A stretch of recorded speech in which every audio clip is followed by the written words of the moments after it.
Good afternoon. Today we'll be discussing human resource management.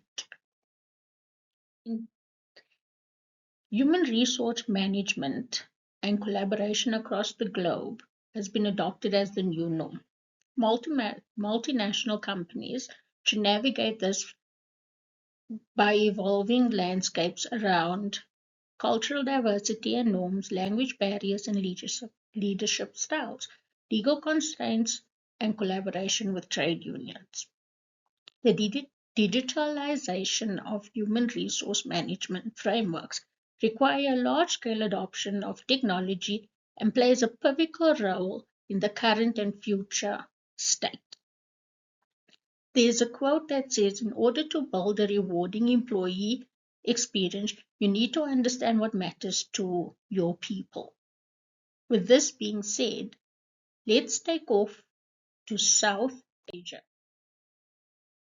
In South Asia, the work-life balance, supportive environment, and competitive compensation and career development is one of the most looked after and exercised within the country.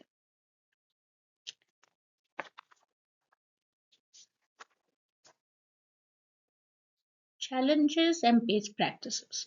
The main challenges that is being experienced in South Asia is recruitment, change in employment laws, diversity and inclusion, and leadership development. Best practices.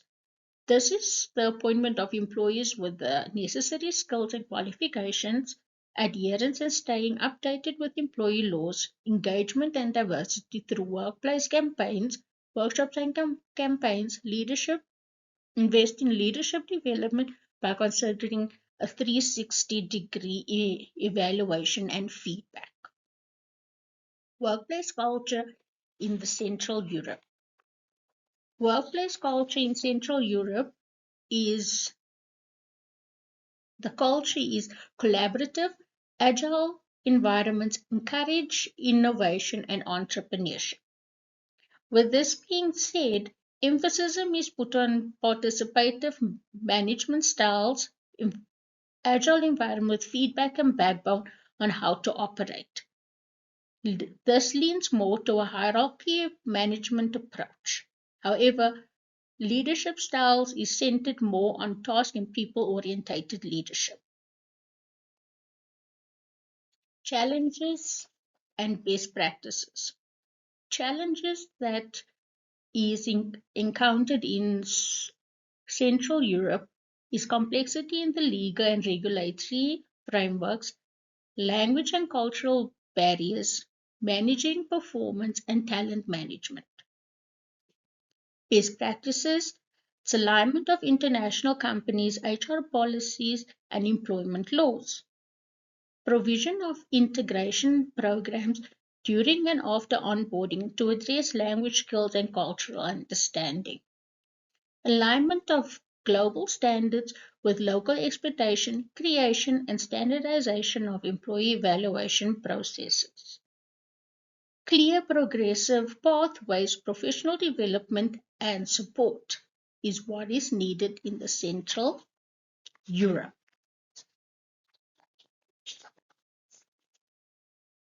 Now we move to Africa. Africa has Africa has Africa has a strong culture development aspect of strong employee engagement, commitment to diversity, equity and inclusion, career development and work intensity. Best practices and challenges. Challenges is historical and social political history, talent retention and immigration, as well as cultural and language diversity, complexity within labor relations. The best practices is implementation of transformation initiative, development of long-term talent strategy, training of management and expats, and improve active engagement with trade unions. Workplace culture in North America is included is strong employee engagement, commitment to diversity, equity and inclusion, career development, as well as work intensity. The challenges and practices that North America faces is diverse legal frameworks, pressures around diversity and inclusion, high litigation risk, complexities within the labor relations and employee wellness, and evolving employee expectations. Best practices: developing HR policies that comply with the national and regular and regional employment laws. The diversity, equity, and inclusion strategies that are comprehensive include training, inclusive recruitment. Litigation is maintaining a sound and transparent documentation practices. Labor relations and complexities is understanding whether the region is unionized, build strong labor relations with unions. Challenges in North America. Sorry, we've done this part. I'll move on to the next slide. Summary of challenges and best practices and leadership styles are the challenges, complexities in regulatory environments and legal frameworks, language barriers and cultural norms. South Africa has 11 languages. Germany is fluent in German and Dutch. Performance and talent management is also one of the challenges. Leadership development is also one, as this impacts on leadership styles. Best practices is the alignment of internal HR policies and local employment laws, example of BEE within South Africa. Implementation and integration support programs for language training, training in expats, standardization of policies and process, and proactive leadership. Leadership styles are supportive leadership, collegial leadership, and systematic. Conclusion.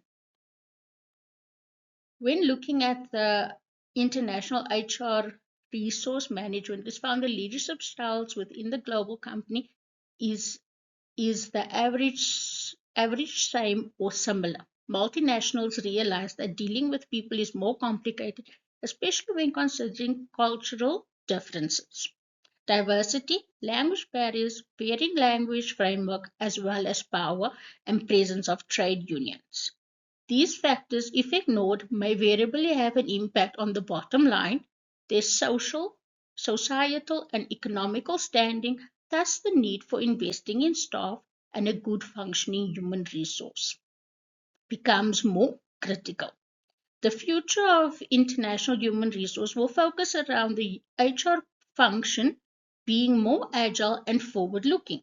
Digitalization of processes within multinational companies will be key, of which performance management in remote working instances will be centered around effective coordination, communication, and standardization. With this being said, one will look at international human resources as being the future.